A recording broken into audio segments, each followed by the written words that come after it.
మన జిల్లాలో ఇప్పటివరకు 13,000 టన్నులు జిల్లా మొత్తానికి యూరియా ఇవ్వడం జరిగింది. ఇది మనకి 25,000 హెక్టార్లు ఉంది. ఇదే ఖరీఫ్ 2024లో 45,000 హెక్టార్లు, అప్పుడు కూడా 13,000 టన్నులు ఇచ్చాం.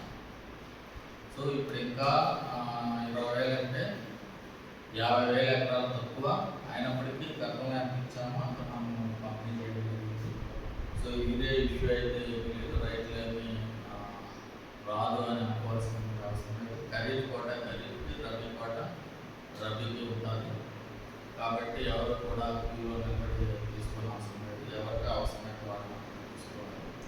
ఒకటి దానికి ఏంటంటే యూరియా ప్రత్యామ్నాయం 4వ తరం ఎరువులు ఉన్నాయి. అది ఇది నానో యూరియా. ఇది ఎక్కడ పడితే అక్కడ ఉంటుంది. ప్రత్యామ్నాయం కూడా వాడుకోవాలి. దీని ఖరీదు 220 రూపాయలు.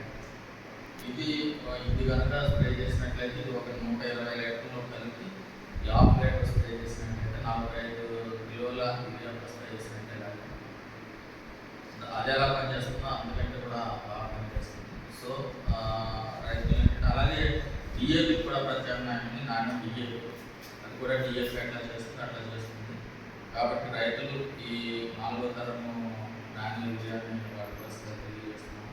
వాళ్ళకి ఏం సందేహం లేదు. సందేహం ఉన్నట్లయితే ఒక ఎకరంలో స్ప్రే చేసి చూసి రిజల్ట్ బాగుందనే వాడుకోవచ్చు. ఖచ్చితంగా ఇది మనకి పనిచేస్తుంది. సో ఇది ఒకటి చెప్పడానికి మెయిన్ ఏంటంటే క్రాప్ బుకింగ్ చేస్తున్నాను. క్రాప్ బుకింగ్ ఏంటంటే గతంలో పెట్టి డిఫరెంట్ ఏంటంటే బడ్జెట్ భూములు, బీడు భూములు కూడా చేయాలి. సో రైతులను కూడా సహకరించి క్రాప్ చేసుకోవాల్సిన తెలియదు. ప్రతి దానికి దేనికైనా మనకి క్రాప్ బుకింగే డేటా.